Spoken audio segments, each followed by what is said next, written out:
you don't want to touch my leg? You can totally see my leg. It's okay. It's okay if you don't want to touch my leg. No. No! Get those dogs out of here. Gross. Find me on feetfinder.com.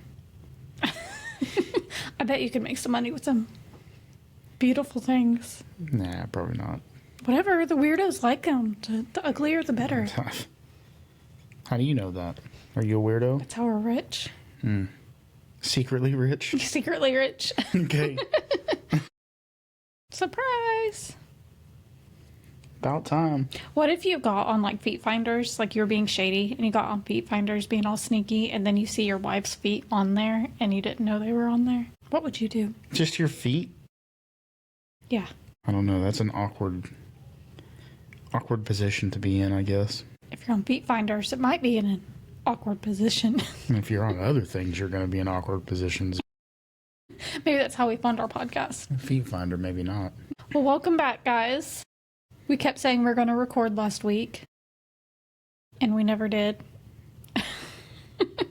Last week was brutal. We'll try not to make that a habit.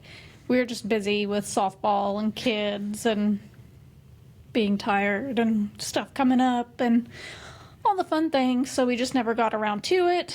And so now we are doing this today. And guess what? We're still tired because we were out late last night. We didn't get home till 2-ish. 2-ish. Because we traveled about 3 hours away to go tour the Haunted Hill House in Mineral Wells. Mm-hmm. And I cannot wait to show you what we did.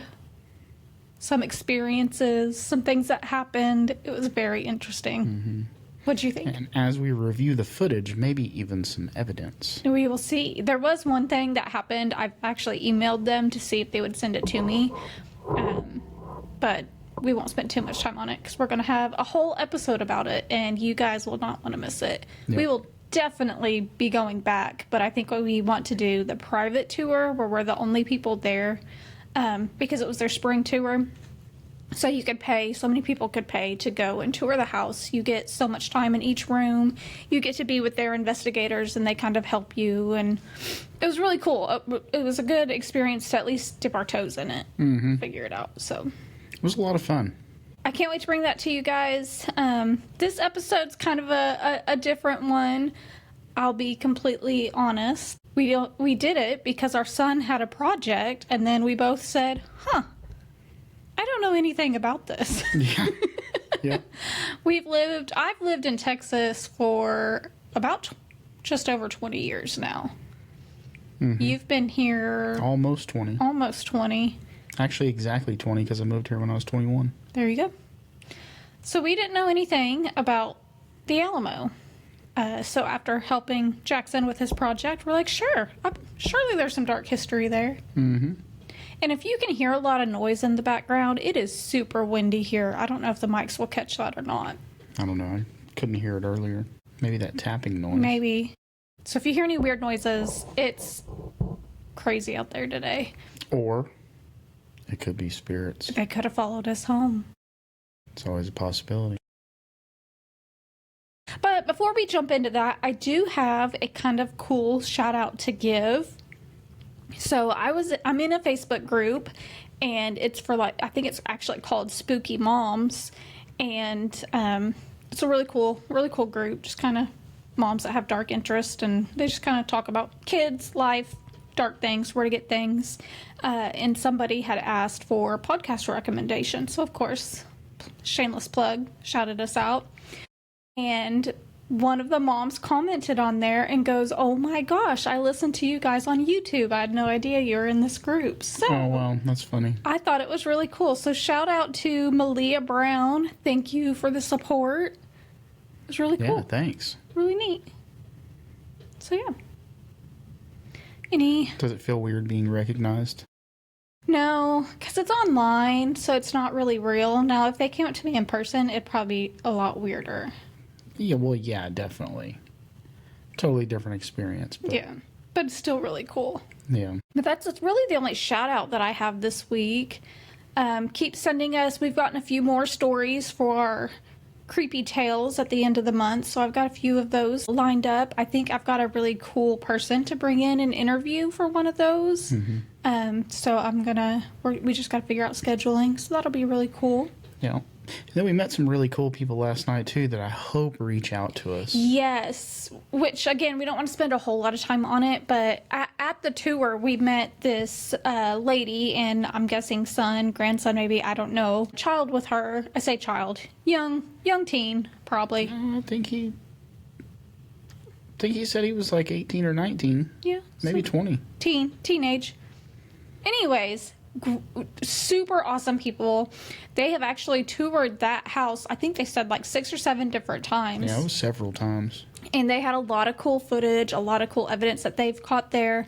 They've also been to the Bolton house in Jacksonville, which is just right down the road from us, and it's on our list to do. So I kind of told them what we are about our podcast and asked them if they'd be interested in coming on, and gave them our name, and I'm hoping they reach out. Yeah, me too. They were so cool. So cool. I was going to talk more about it, but I'll save it for our episode. But yeah, that really cool people. So hopefully they reach out. Give us some more information. Yeah, that'd be great.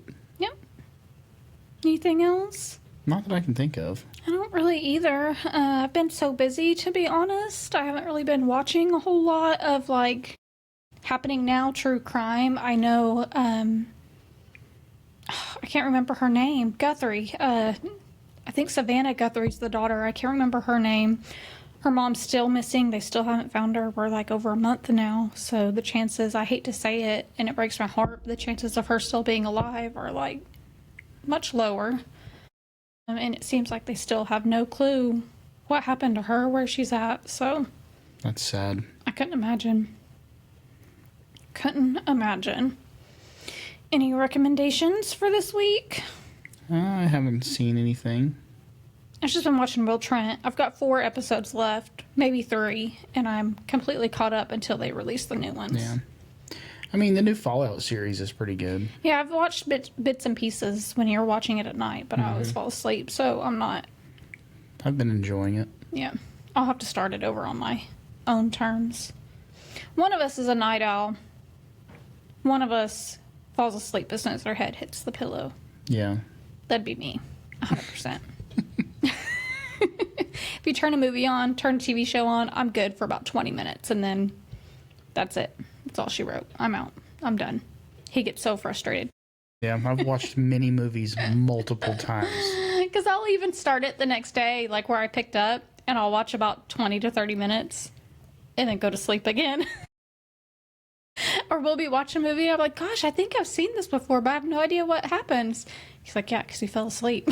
Yeah, pretty much. Guilty. But it's all right. You still love me. The jury's out on that one. Wow. Okay. Just go see my ghost boyfriend. Yeah, well, he was calling you beautiful last night, apparently.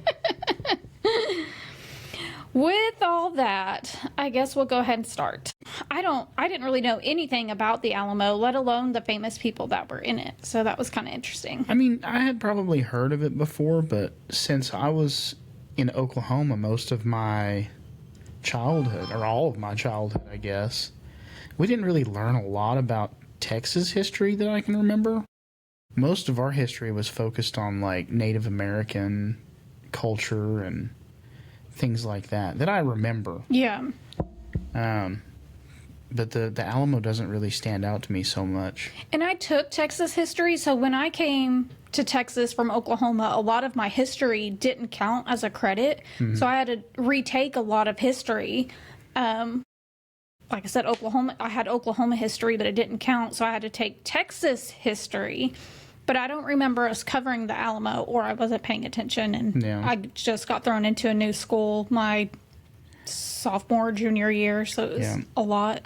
Kind of makes me wonder if maybe it's just like one of those things that just kind of gets glanced over in a single chapter or something. You know? I'm sure they look at it more here in Texas than what they do in Oklahoma, too, because it's more Texas history. I kind of remember something about it in school, but I don't necessarily remember it being like a big deal. Yeah, but again, you were in Oklahoma and not Texas, so that makes more sense. Yeah. Like the Oklahoma City bombing, I remember that. Of course, that happened while we were in school, but yeah, each state has their own history, so I think they... Were you even in school then?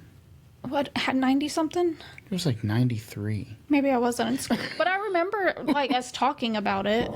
I don't remember exactly what year it was, but... I don't either. They talked about it for a long time. I remember us at least talking about it. I was in school for 9/11, though. Yeah. I'll never forget, I was in 6th grade, and we were at recess, and there was this kid named Steven, and I guess he was at a dentist appointment or something. Us at school, we didn't know anything about it, and the teachers weren't talking about it or telling us. So he came to school after his dentist appointment. Of course, he's seen it on TV when it happened, and I think we were at recess when he got there, and of course he started telling everybody, and so everybody was like freaking out, like, why aren't the teachers telling us? And they basically told us, like, don't talk about it. You can talk to your parents about it when you get home. Like, it was very hush-hush. But I guess they were just kind of trying to protect us. I don't know. Well, I mean, you also got to think about what was going through their mind at that time, too. I can imagine. A huge terror attack on the United States, which up until then was mostly unheard of. Yeah. And their own fears and the unknown. Yeah, I couldn't imagine. So they probably...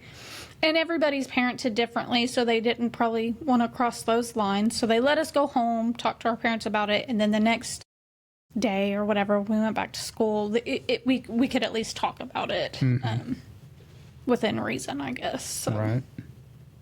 It's crazy. And now you see it on the TV, like, all the time. What a world. Well, there's nothing really good to report news on anymore. Everything's just kind of crappy. Yeah. It's all just a big shit show. Unfortunately. Well, with that said, let's go ahead and jump in to the Alamo. Maybe. Okay. What do you got to say about the Alamo? Let me tell you about the Alamo. Tell me, because all I know is what we covered on our son's project. Which we kind of had a parenting fail and forgot to do. Like, they wanted us to label everything. Like, they're like, well, you didn't put a label on everything. And it's like, okay, well, you know what? Yeah. It was a really cool project. I would have given him an A. It was totally cool. He thought outside the box. Josh and him got a styrofoam block, and they, like, carved the Alamo into it, painted it. I think I've got a picture. If I do, I'll post it. They went online, ordered little Alamo guys with the Mexico flag and the Texas flag, and then we put a bunch of sand on the bottom and covered it with epoxy so that you could still see. It was really freaking cool. Put it inside a box so it had the little arches for all the windows. He got an okay grade. They were really picky about everything. I'm going to blame it on him. Because I told those two, they had it. I had enough on my plate, they could do it. And I don't think Dad read all the instructions. Look, the instructions were very vague. I thought so too, because even when I glanced through it. Ooh. Welcome to the Bell Witch Podcast, a show that covers the infamous legend of the historic Bell Witch haunting in southern United States in the 19th century, where the Bell family experienced frightening happenings within their home. Hang on a second. No, that's the wrong Bell Witch. This is a podcast about being a witchy pagan in the 21st century, airing bi-weekly, with different guests on each month sharing their pearls of wisdom and gems of knowledge from their very own witchy businesses. I call it a moot loot. Here we cover a wide range of pagan and witchcraft related topics, from sigils, spells and spirits to Reiki rituals and pagan parenting while camping in the Bell tent named Delilah. It's got nothing to do with the Bell Witch from the 19th century in Tennessee that scared people to death in a little townhouse, which may or may not be true. Pretty cool story, but yeah, it's their own Bell Witch. This Bell Witch podcast is brought to you by Swales, the friendly green witch from Leeds, UK. A northern witch with a strong Yorkshire accent, a love of all things weird, spooky, magical, and a smelly dragon named Dave. So tune in every 2 weeks for a sprinkling of Yorkshire magic. Listen to the Bell Witch podcast with me, Swales, the friendly green witch, wherever you get your podcasts. Okay, anyways, back to the Alamo. In early 1836, tension in Texas had been building for years. The region, then part of Mexico, was filled with settlers who had come from the United States looking for land and opportunity. Many of them have been invited by the Mexican government decades earlier to help populate the sparsely settled territory of Texas. But over time, disagreements with the Mexican government began to grow. Mexico had outlawed slavery, tightened immigration rules, and began enforcing stricter control over Texas. When President Antonio Lopez de Santa Anna moved toward a more centralized government, many Texans feared they were losing the rights they had once been promised, and frustration turned into rebellion. And even now, I think Texans are kind of known, just like, we bear arms, and what's it, tread on us or whatever. Don't mess with Texas. Yeah, don't mess with Texas. It's kind of kept that mentality, I would say. In October 1835, fighting broke out between Texian settlers and Mexican forces, beginning what became known as the Texas Revolution. And at the center of one of the most famous moments of that revolution stood a small Spanish mission in San Antonio, Texas, the Alamo. Which, before we go any further, we have to mention our Alamo trip, or what was supposed to be our Alamo trip. Yeah. Well, it wasn't technically an Alamo trip, but we were going to add that to the trip. Yes. So it was our first, big vacation with our kids. It was right after COVID. It was 2021, maybe 2022. It was probably 22. It was like when you didn't have to wear masks everywhere anymore, and they had, was for the most part, opened relaxed. everything back up. Yeah. And I was finally comfortable. I was always weird. I never wanted to take the kids to the beach or anything when they were super small, just because it stresses me out. And that finally our son was old enough, and so we're like, let's go on a big family vacation. Where'd we go? Corpus Christi. Let's go to Corpus Christi. On the way to Corpus Christi, we'll stop at San Antonio, go visit the Alamo. We'd never been. Yep. It'd be really cool. Awesome. So we load up my car. We hit the road. We're not even 30 minutes from the house, and my car starts messing up. I don't even remember what it was. You'll have to say what it was. I don't even remember. Well, before that, the air conditioner had just gone out. Oh, yeah. Mind you, we live in Texas. 100 degrees outside. I think we went in July. It was June, July. June, July, something like that. Heat of the summer. Yep. My air conditioner quit. And we kind of went back and forth. We're like, okay, we could fix it, but that's really going to cut into our budget.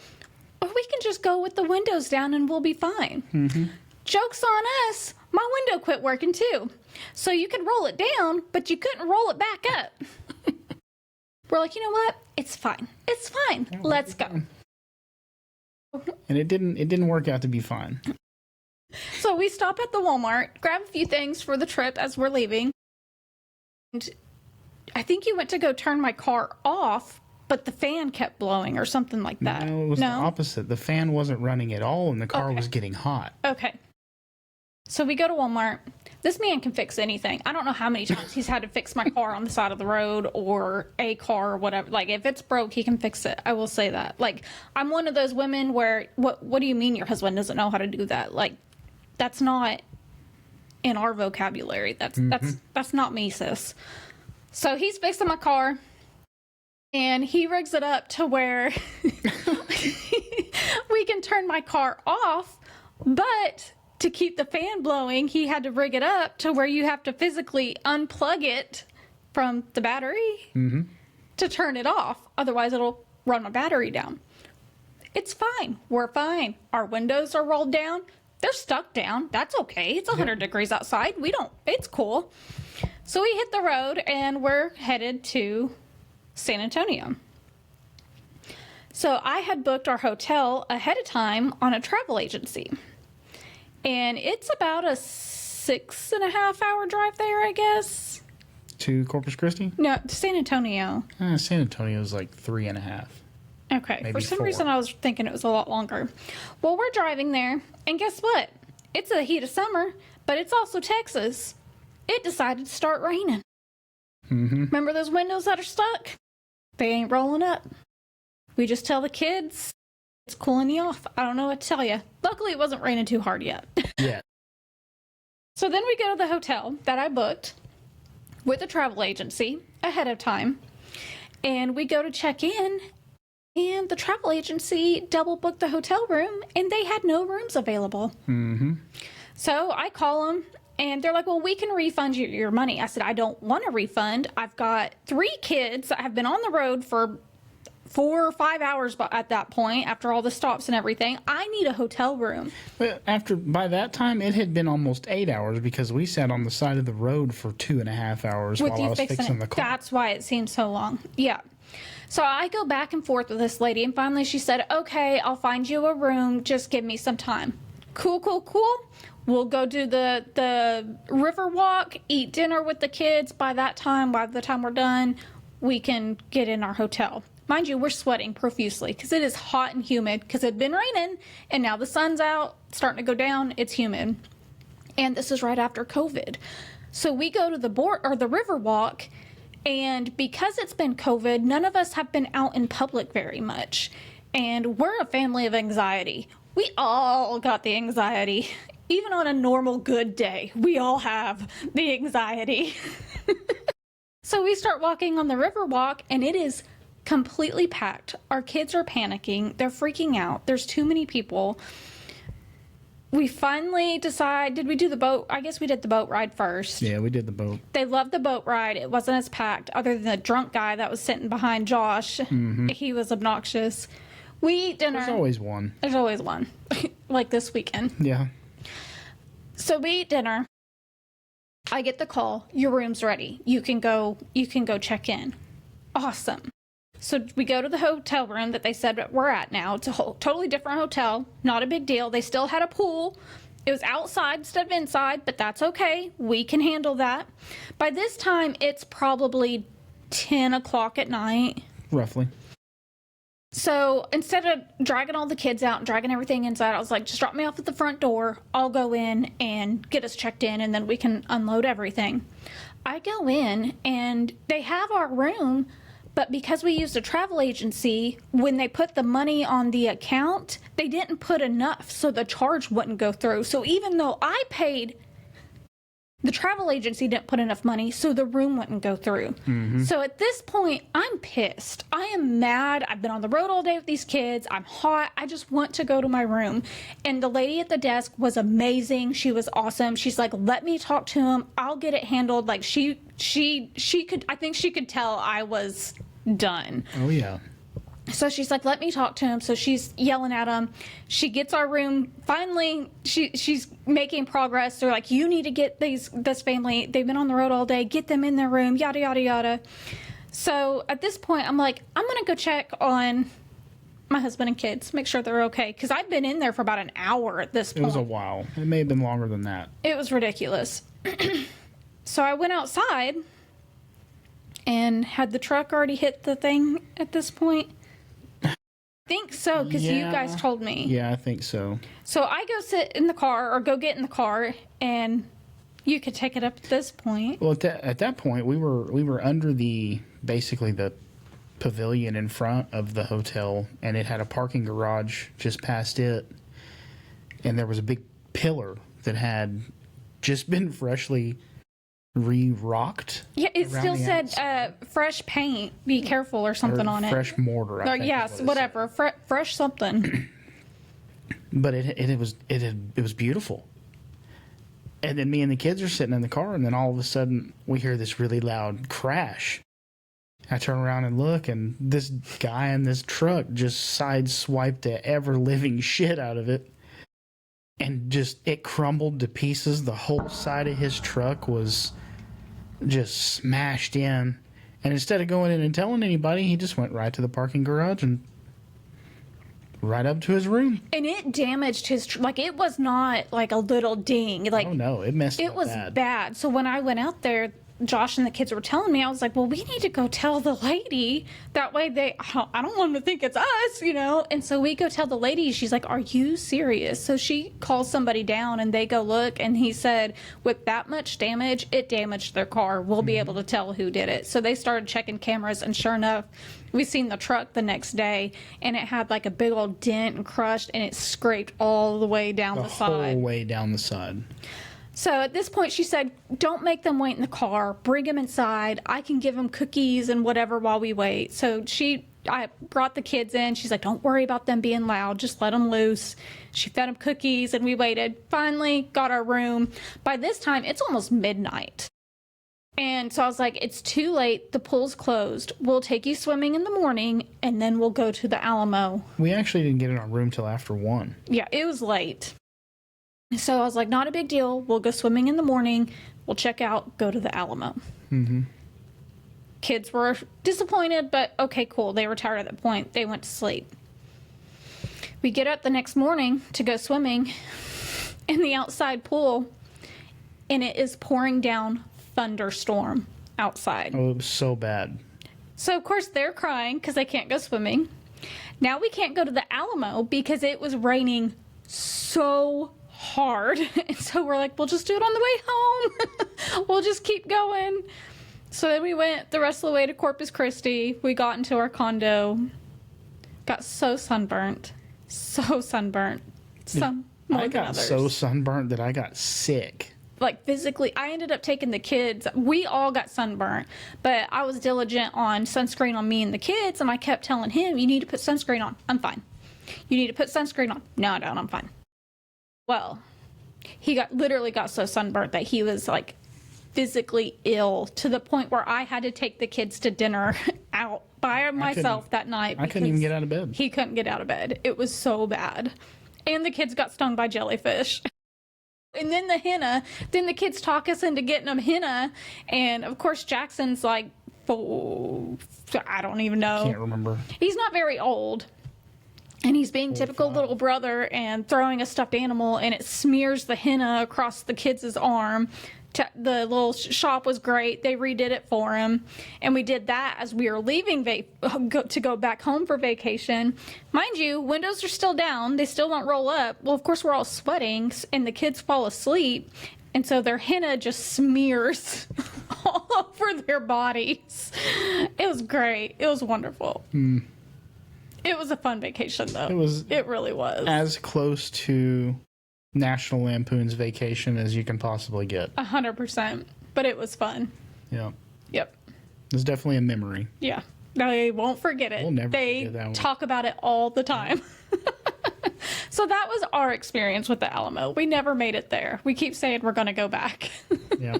We need to. We do. So back to what happened, why it is the Alamo. At the center of one of the most famous moments of that revolution, I wrote that. But the Alamo wasn't originally built for war, which I didn't know that. I just thought it was built for the war, but it wasn't. No, it wasn't. I knew that. I read that somewhere. The mission was founded in 1718 by Spanish missionaries and Franciscan friars. Girl, you butcher so many names. What is that? No, I know, but anyways, I looked it up and it was like they act on behalf of the Pope, basically, but I don't know how to pronounce it. It looks like almost like a San Franciscan. San Franciscan? I don't know. I don't know either. Well, they were friars, as Mission San Antonio de Valero. Its purpose was to convert local Native American tribes to Christianity and teach them Spanish culture and farming, along with other trade skills. The word Alamo actually means cottonwood trees in Spanish. And the mission eventually became known by that name because Spanish Spanish soldiers from Alamo de Perez were once stationed there. That was difficult. I know. I'll be okay. It was difficult to listen to. Okay. Well, for decades, the mission served as a religious and cultural center. But by the early 1800s, the mission had largely been abandoned. The buildings were eventually taken over by the military, and then they were used as a small fort. By 1836, the once peaceful mission had become a rough defensive compound surrounded by low stone walls. Inside were fewer than 200 defenders, and marching toward them was an army. Santa Anna, determined to crush the rebellion quickly and decisively, did I say determined? Did I say he was determined? Let me say it again. I think you did, actually. For some reason, it doesn't You sound... messed it over. You messed it up. Start it over. Santa Anna was determined to crush the rebellion quickly and decisively. He led thousands of soldiers north toward Texas in the winter of 1836. Yeah, I read there was multiple places that I looked where it said that one of them said there was like 1,500 and another one said there was over 3,000. Then I read another one that said it was closer to 5,000. So who really knows? And that's a common occurrence with the battle at the Alamo is there's so much lore, there are so many stories, and it's not really a whole lot definitively known Right. what happened. So, very interesting. Yeah. I mean, I guess back then you would just have like personal accounts of what may have happened, but a lot of time I guess that trauma would cause people to remember things differently, maybe, in some cases. Just your own point of view, too. Yeah, that's true. Well, many of the soldiers were young, poorly equipped, and exhausted, but Santa Anna was determined to make an example out of the rebels. On February 23rd, 1836, his army arrived in San Antonio. A red flag was raised above the Mexican forces, a signal that no mercy would be given. The Alamo was surrounded, and inside the mission were Texian fighters, Tejano patriots, and volunteers from the United States. Among them were several men whose name would become legend. And very household names, too. Yeah. One was William B. Travis. William B. Travis was born on August 9th, 1809 in South Carolina. His family later moved to the frontier of Alabama. His early life was far from the heroic image history often paints. As a young man, Travis worked as a school teacher while studying law. By his late teens, he had opened a small law practice and even started a newspaper called the Claiborne Herald. On paper, his future looked promising, but behind the scenes, his life was unraveling. Travis married young. He quickly found himself deep in debt. That'll do it to you. Yeah. His newspaper failed, lawsuits piled up, and creditors were closing in. Facing financial ruin and possibly jail for unpaid debts, Travis made a drastic decision. In 1831, he left Alabama and moved to the Mexican territory of Texas, hoping for a fresh start. At the time, Texas was attracting American settlers, but tensions with the Mexican government were of course rising, and Travis soon became involved in the political disputes between settlers and Mexican authorities. His reputation grew during the early days of the Texas Rebellion. One of his major confrontations came during the Anahuac disturbances. Hope I said that right. When he openly challenged Mexican officials enforcing custom duties and laws. The conflict helped turn Travis into a symbol of resistance among Texian settlers, and by 1836, he had been given command of the Texian forces stationed at the Alamo. So I didn't really know as much about him. Mm-hmm. The next one, though, was Davy Crockett. I do know him. Yep. I've heard a lot about him. In fact, there was a song, but I can't remember how it goes. Davy Crockett. Yeah. We have the Davy Crockett National Forest over in Palestine, too. That's where yeah, I do that's the right. Texas Forest Service tour with the kids for work. Yep. It's pretty cool. Well, Davy Crockett. Let me tell you about Davy Crockett. Shout out to the Texas forestry people. Forestry people. Where is it? Okay. Davy Crockett wasn't born into the heroic frontier life people imagine either. He was born in 1786 in what is now Greene County, Tennessee, to a struggling pioneer family constantly battling debt. When Crockett was about 13 years old, he actually ran away from home after getting in trouble at school. Rather than face punishment, he disappeared for nearly 3 years, working odd jobs, driving cattle, and helping farmers across Tennessee Could and you Virginia. imagine being that young and starting your life like that? No. That would be so difficult, Yes. especially then. And even the guy before him, being a teenager and owning his own practice, Yeah, that's crazy. they were built different back then, man. Oh, yeah. Well, I mean, you had to be. Meanwhile, ask our little hood rats to take their freaking trash to the dumpster, and they act like it's... They act like we're trying to cut off one of their limbs. Yeah. But you know what? At your age, William B. Travis owned his own practice and newspaper. What are you doing with your life? And the other guy, he moved out. He moved out. Had a full-time job for 3 years. Well, during that time, he never learned to properly read or write. Me neither. Something that would follow him throughout his life. Later, when he became a politician, he relied heavily on speeches and storytelling rather than written debates. He was a legendary hunter out of necessity. Crockett's hunting reputation wasn't just sport, but it was his survival. On the frontier, meat and animal hides were often the difference between poverty and stability. One winter, he reportedly killed over 100 bears, selling their hides to make money. Killing one bear is pretty badass. To kill over 100, that's pretty crazy. Did you ever watch that movie, Revenant? Yes. Oh, man, the bear scene in that is so nuts. It makes me...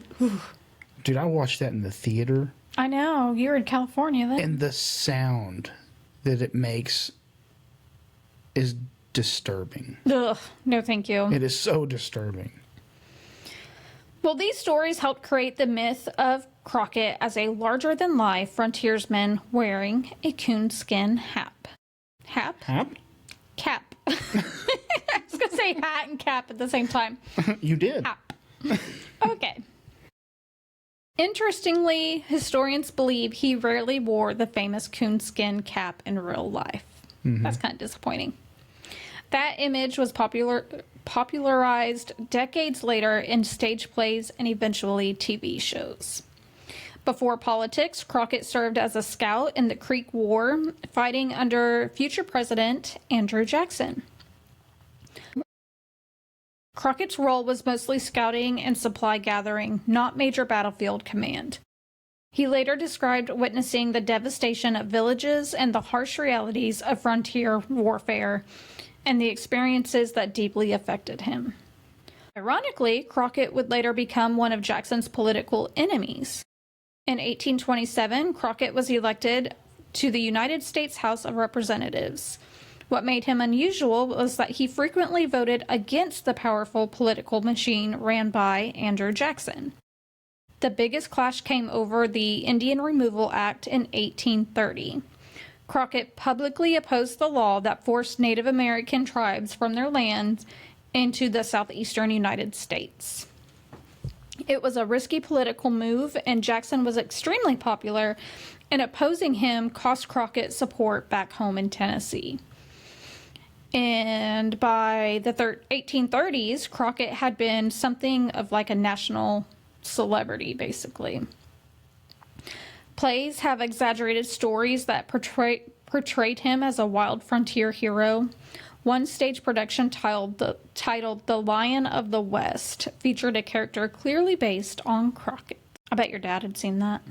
It actually leaned into the fame, telling tales, and even publishing a partly autobiographical book. I'm getting there. Just give me a minute. It about 5 more times and you might get it. They know what I'm talking about. a narrative of the life of David Crockett. But the fame also made some politicians treat him like a joke. In 1835, Crockett ran for Congress again, and he lost his seat. Frustrated and angry with Tennessee voters, he reportedly said, "You may all go to hell, and I will go to Texas." Which, Texas in the summer is pretty close to hell. Borderline. Definitely borderline. Like many settlers, he likely hoped to rebuild his fortune and political career. Did I read that right again? I'm so tired, I don't remember what I'm saying. Hey, ghostly gang. The case is cold, and the vibes are haunted. We've got murder notes, EMF spikes, and no business being awake this late. But thanks to W Energy Drink, we have clean energy with no crash, so we can hyperfixate on timelines, suspects, and whether or not the attic is haunted or a squirrel is hiding his nuts. The flavors are criminally good, like we destroyed the evidence good. Not a drop could be found. It's zero sugar, no artificial colors, and delivers terrifying levels of focus and mental clarity. Perfect for connecting red string and angering spirits. Hit dubby.gg.com. Use promo code GGP for 10% off. Dubby, fueling guilty and the ghostly while the killer's still out there. And the house is still haunted. Like many settlers, he likely hoped to rebuild his fortune and political career. The provisional Texas government had promised land to volunteers willing to help defend the region during the growing rebellion against Antonio Lopez de Santa Anna. In late 1835, Crockett traveled west with a small group of Tennessee volunteers. Along the journey, witnesses describe Crockett as good-humored, musical, and charismatic, often playing his fiddle and telling stories around campfires. I had heard that too. You did? Mm-hmm. Apparently he was pretty decent with a fiddle, my understanding. Well, then we have James Jim Bowie. Before he became a legend of Texas, James Bowie lived a life filled with land deals, duels, and danger. Bowie was born in 1796 in Kentucky, but he grew up in the frontier in Louisiana. Like many young men on the American frontier, Bowie chased opportunity wherever he could find it. In his early years, he worked as a trader, land speculator, and adventurer, often operating in the gray areas of frontier law. One of the most controversial chapters of his early life involved illegally buying enslaved people from pirate smugglers and then reselling them for profit through loopholes in the U.S. law. Despite these questionable dealings, Bowie eventually built a reputation as a bold frontiersman and fighter. Bowie's national fame came years before Texas independence during a violent confrontation known as the Sandbar Fight in 1827 near Natchez, Mississippi. The event started as a formal duel between two men, but quickly spiraled into a chaotic gunfight involving several participants. Bowie was shot, stabbed, and beaten, but somehow survived. Damn. It's like the 50 Cent of the Old West. I guess so. He even managed to kill one of his attackers. Call him 2-bit instead of 50 Cent. 2-bit. Okay. He even managed to kill one of his attackers with a large knife. Stories of the fight spread quickly across the frontier, turning Bowie into a legend. That knife would later become famous as the Bowie knife, a large fighting blade that became one of the most iconic weapons of the American frontier. In the late 1820s, Bowie moved to Texas, which was then part of Mexico.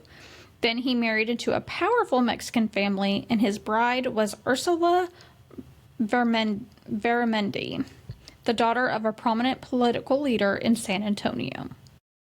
For a time, Bowie lived a relatively comfortable life as a businessman and landowner, but tragedy struck when his wife and children and several relatives died during the cholera epidemic in 1833. The loss devastated Bowie and changed the course of his life. He gained a reputation as a fearless fighter during early battles of the Revolution, including the Battle of Concepcion in 18... Conception. Concepcion. Concepcion. Concepcion. I don't know. That's how it's spelled. In 1835. Let me get a drink. I'm going to assume you got to throw a little flair on that word. It does have a little chickle thing. Yeah, it's probably confection then or something. I don't know. I just work here. That's above your pay grade. Obviously above mine too. His experience and popularity among volunteers, Bowie was placed in command of Texian forces at the Alamo alongside the much younger Officer William B. Travis. But their partnership was rocky. Bowie commanded the volunteers while Travis commanded the regular army troops, leading to disagreements over leadership. Not long after Not long after Mexican forces surrounded the Alamo, Bowie became gravely ill. Historians still debate what caused it. Some believe it was typhoid fever, pneumonia, or tuberculosis. Whatever the cause, Bowie became too sick to stand and was confined to the bed inside the mission. When the Mexican army launched its final assault on March 6, 1836, Bowie was reportedly still bedridden. Accounts differ about what happened next. Some reports say he fired pistols from the bed before being killed, while others claim Mexican soldiers found and executed him in his room. Either way, Bowie died along with nearly every defender during the Battle of the Alamo. But those weren't the only men inside the Alamo. Tejano patriots, Texans of Mexican descent, also fought alongside the Texian rebels. One of the most notable was Juan Seguin, who strongly supported Texas independence. There were also farmers, blacksmiths, merchants, and young adventurers. Some were barely out of their teens. And again, to think about our teenagers who I can't even get up to do their chores, and then you've got these ones that are willing to put their life on the line for their beliefs. It's just crazy how different things are now. Yep, it is. I mean, it's a totally different world than it was then. Yeah. That's why it was called the Wild West. Wild, Wild West. One defender, James Bonham, rode through enemy lines to deliver a message and returned to the Alamo, fully aware it might mean his death. Another man inside the walls was, I wonder if that's a typo, Almarin Dickinson, an artillery officer whose wife, Susan Dickinson, and infant daughter were also at the mission. Despite the bravery of the defenders, things inside the Alamo weren't exactly ideal. The Texian fighters were badly outnumbered. Santa Anna had at least 1,500 soldiers. Some estimates suggest as many as 4,000 to 6,000 troops that were eventually involved in the siege. Meanwhile, the defenders numbered roughly 180 to 200 men. Even worse, the mission itself was not designed to withstand serious military siege. The walls were incomplete in places, and some sections were barely strong enough to stop the artillery fire. Supplies were also running low. For 13 days, Mexican artillery bombarded the Alamo with cannons day and night. The constant explosions shook the mission walls and kept the defenders awake. During this time, William Travis sent out desperate letters asking for reinforcement. One of the most famous letters, written on February 24th, was addressed to the people of Texas and all Americans in the world. In it, Travis declared that he would never surrender or retreat. Only small groups of reinforcements ever managed to reach the mission, adding about 30 more defenders. Which, that sucks. If you're up against anywhere from 1,500 to 6,000 people, they're like, here's 30 guys. This is what we got. Yeah, it's not great. One of the most famous stories from the siege, though, historians still debate its accuracy, is the legend of Travis drawing a line in the sand. According to later accounts, Travis gathered the men and told them anyone willing to stay and fight to the death should step across the line, and nearly every man did. Only one defender, Moses Rose, was said to have slipped away during the night. Meanwhile, Juan Seguin had already been sent out earlier to gather reinforcements for the Texian army. That decision would ultimately save his life. Is that the guy you were talking about the other day? No, there was somebody else I was talking about. I can't remember. And again, it just depends on where you get your information too, Right. because it's wild. Like I would listen to one, or I'd watch one YouTube video or listen to one podcast, and they'd be like a historian or whatever, but they would have their own version of the story, I guess. Yeah, that's what I found for the most part of my research too, is just there's not really any clear information on some things. Yeah.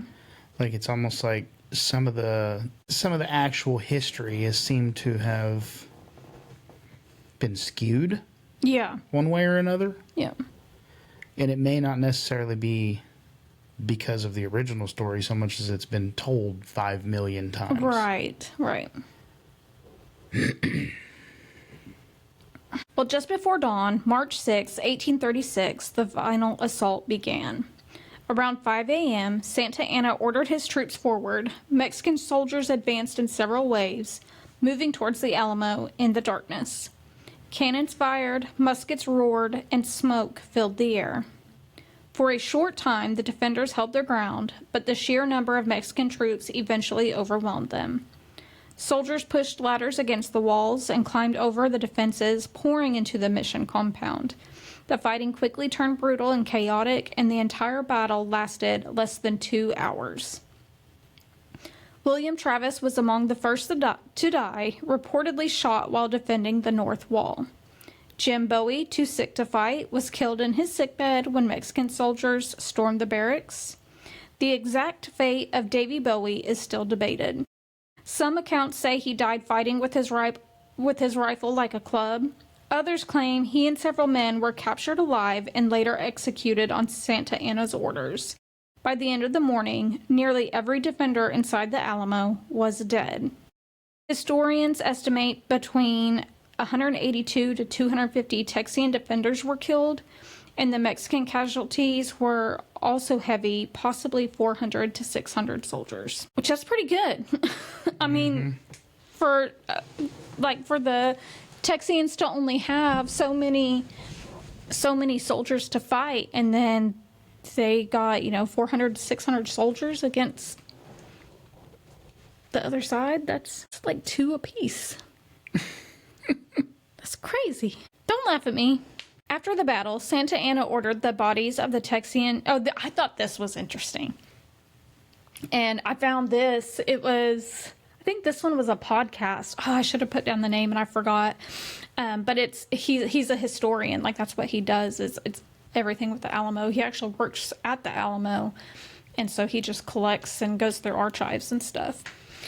So after the battle, Santa Anna ordered the bodies of the Texians to be gathered by civilians and then burned in funeral pyres outside the mission walls. Locals reported the smell of smoke hanging over the city for days. So not only did you just watch all these people kill themselves, as a civilian, it's now your job to go collect all the bodies and pile them up and set them on fire. Mm-hmm. No wonder why they had their own law firms at 16 years old. They had to grow up fast.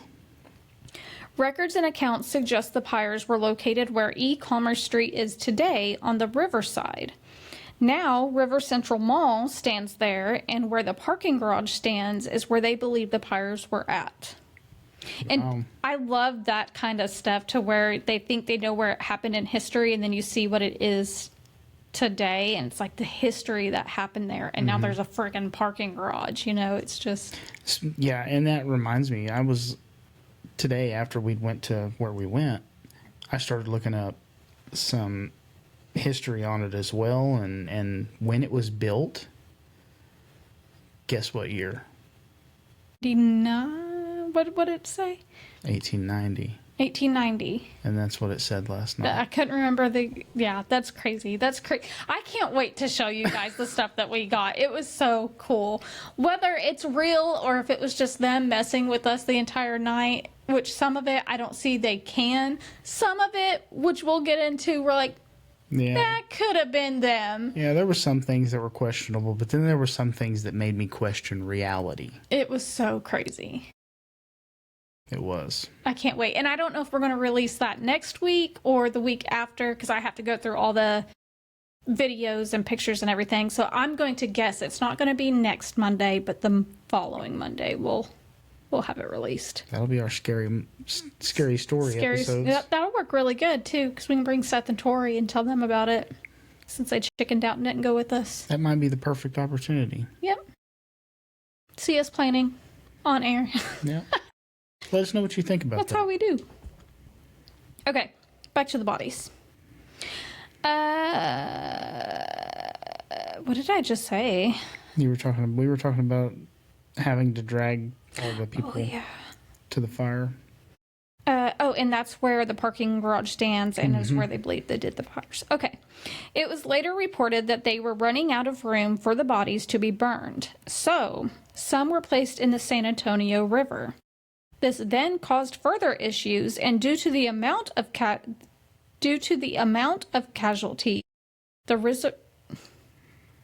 Man. oh my lord, the river basically started to become clogged by all the bodies. Imagine. However, a descendant of the Alamo, Alf Carrera, would later say that he had documents saying the bodies were not disposed of in the river. It was against the town ordinance to dispose of the bodies of animals that way, so why would they dispose of human bodies that way? But to me, it's like, well, if you have that many bodies and you have nothing else to do with them, I could see them doing that. Not just that, but the law says animals, not people. That's true. That's very true.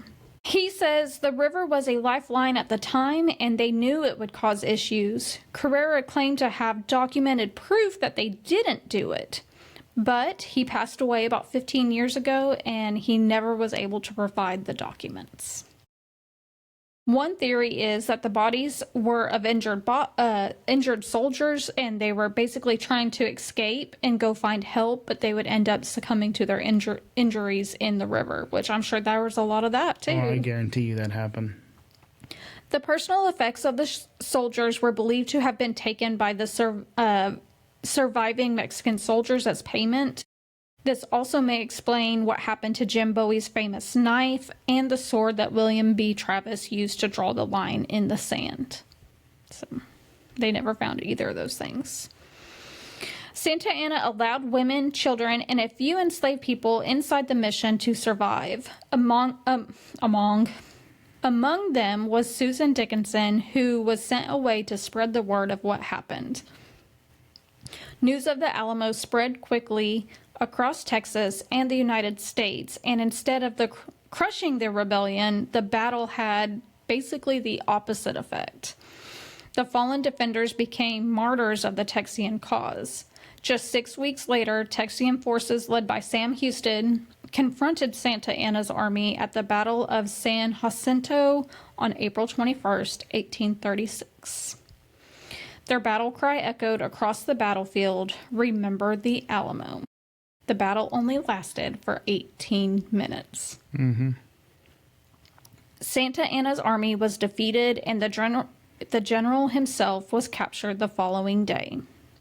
Soon after, Texas gained its independence from Mexico and became the Republic of Texas. Today, the Alamo still stands in San Antonio, visited by millions of people each year. But behind those quiet stone walls, in the memory of a desperate stand, impossible odds, and a battle that, despite ending in defeat, helped shape the history of Texas forever. But the story of the Alamo doesn't completely end in 1836, because nearly 2 centuries later, people have claimed that the battle may have left behind more than just history. Some believe it left behind ghost. The Alamo sits in the heart of San Antonio, Texas, surrounded by modern buildings, busy streets, and thousands of tourists every day. But when the crowds leave and the gates close for the night, the staff and security guards say the atmosphere changes. Some reports hear footsteps echoing across the courtyard when no one's there. Others say they've heard what sounds like marching boots or faint voices, almost like soldiers moving through the mission grounds. And then there are the sightings. Visitors have reported seeing shadowy figures walking along the old stone walls, especially near the long barracks, one of the areas where some of the fiercest fighting took place during the final assault. One of the most commonly reported apparitions is believed by some to resemble Davy Crockett. Witnesses describe seeing the outline of a man dressed in buckskin near the barracks or standing near the courtyard at night before suddenly disappearing. That'd be creepy. That'd be really weird. Another eerie story involves the ghost of James Jim Bowie.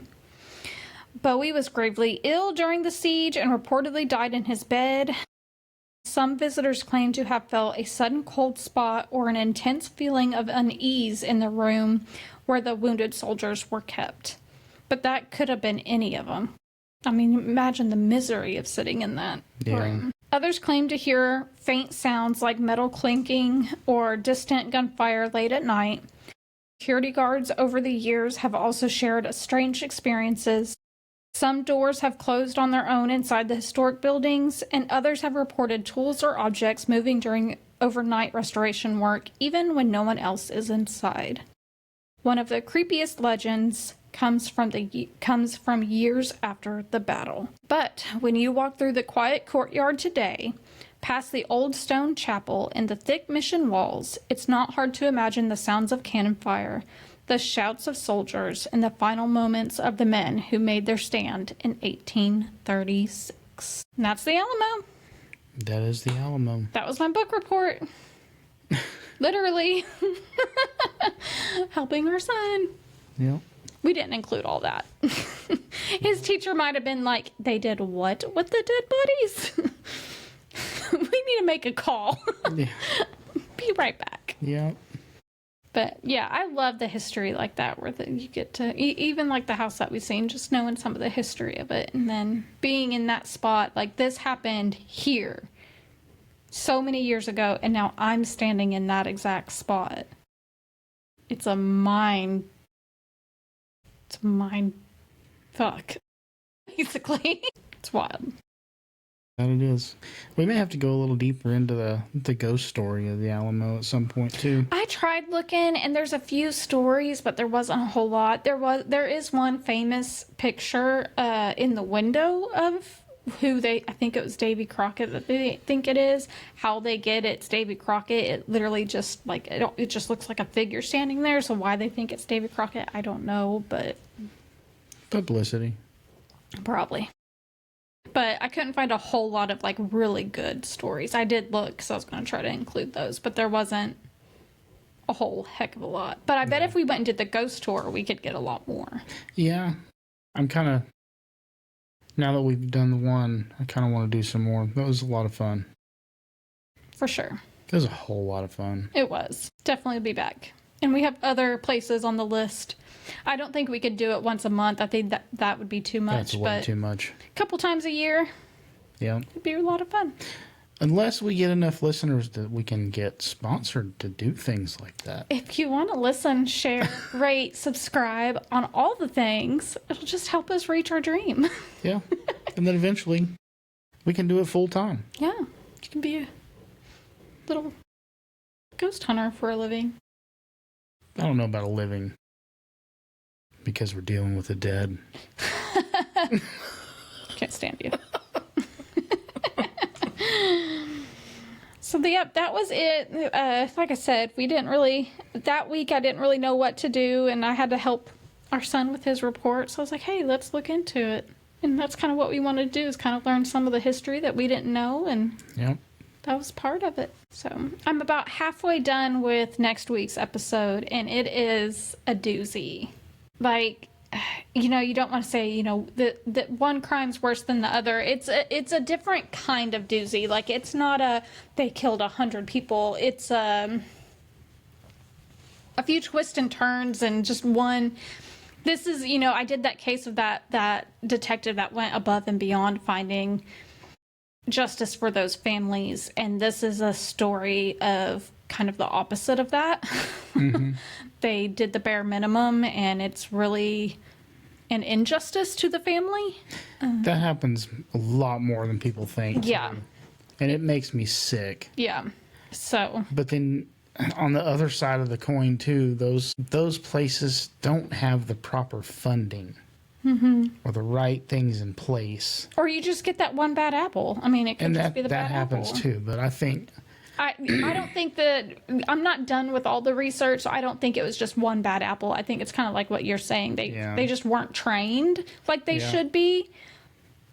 They seen an easy way out. How and you know, hindsight's 2020, but they missed so much.